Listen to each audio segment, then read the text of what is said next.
Okay, settle down, ladies. Calm yourselves. I'm going to try to get into the mood. First, does somebody have a napkin? What did you call me? I heard fucking. What did you say?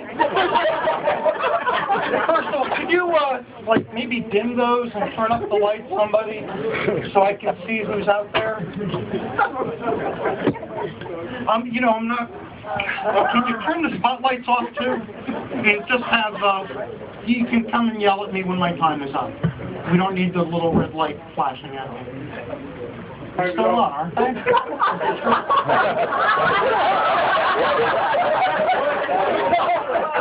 There's no lights here? Electric bill? Eventually you're going to want the audience to look at you when you keep doing comedy. It's maybe better if they just see a shadow. Okay, that's my time. Thank you very much. So, is there a napkin I can borrow? So, one of the hardest things about this is holding this microphone. It kind of makes me feel like I'm holding a black person's penis.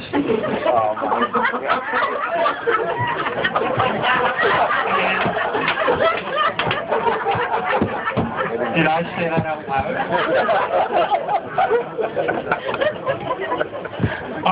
Some of they are really supposed to be inner thoughts, so I hope you'll forgive me.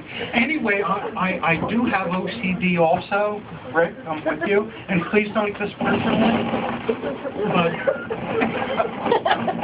I brought a rubber band so I remembered to put, you know, on top of holding a thing that looks like a black penis. Other people have been holding it, very close to their mouth. And because I have OCD, I think it's probably for me if I protect myself. It's like a mic condom. I think if I brought like a condom or something, it probably would have blocked the sound.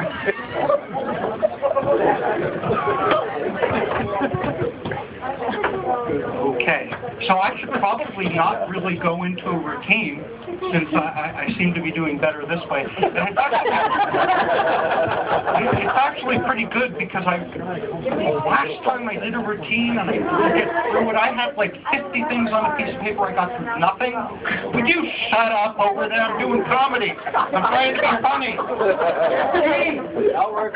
Oh, I'm sorry.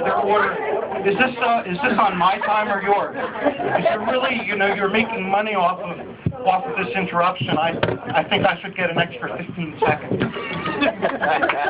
Can we get that on the clock?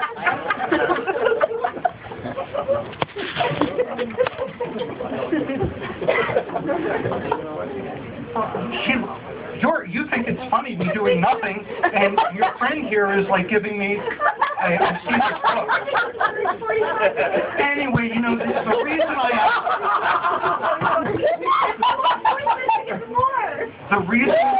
I hope this won't offend anybody, but the reason I asked for the lights to be turned on, because last time there was like one couple here, and it was really the only couple you could see. Now you're looking at me like, oh no, he's seeing me. Anyway, I'm honestly kind of worried about black people sneaking up on me. And like, oh no, I don't mean what you mean by black people. Please. I mean black people. I mean like the color of the tablecloth. I've never seen them. I've heard a lot about black people. Someday I know I'm going to see a black person. I've also, by the way, just so you know, because I'm little and I don't want, people that think they're black, that I don't think are black, thinking in any way a bigot. I know I'd freak out if I ever saw a white person. I mean, a real white person. Oh, honey, will you marry me? Oh, you're married, aren't you?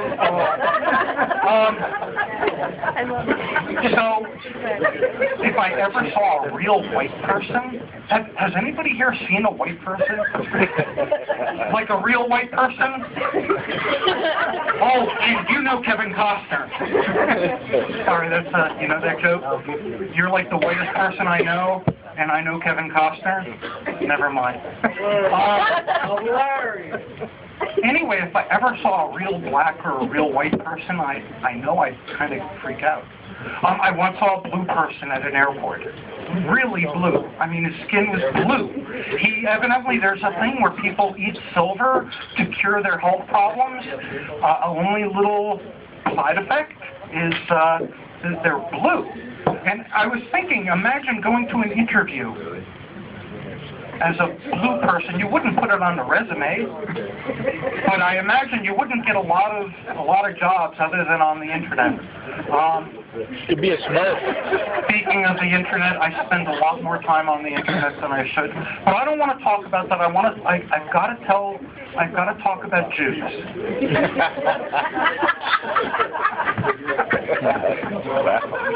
just talking about Jews is funny enough. You guys are easy. You're easy. I don't mean it that way. So, I know we have a lot of Jews, and it seems like every comedian is a Jew, and I'm out of time already? Is that what I read? Can I tell my story? No? No, they're ignoring it, so I can't. So, Passover... Tell the Jew story. God?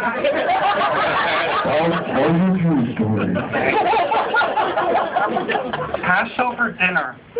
So, you know, you have a service while you're eating dinner. You first go through the service, and every year, years and years, we try to get my dad to make the service shorter and shorter because really we want to eat. Anyway, so we have the service, and at one point you open up the door for Elijah, who's an invisible prophet who comes in. We were Reformed Jews. We didn't do that. It would let out the heat.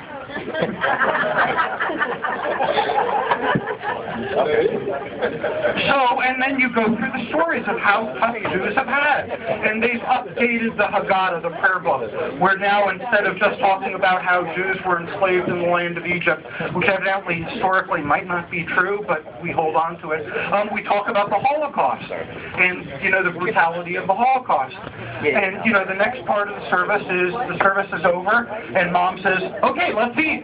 You know, we're talking about the Holocaust, and let's eat. Anyway, so a few years ago, my Uncle Lester,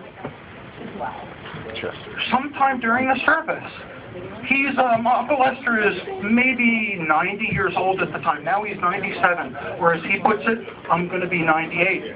Okay. Uncle Lester says, my doctor told me it's important to clean your rectum. This is in the middle of dinner. Uncle Lester. Now, every time I do that, I think of him. No, I just... And I hope you don't. Thank you.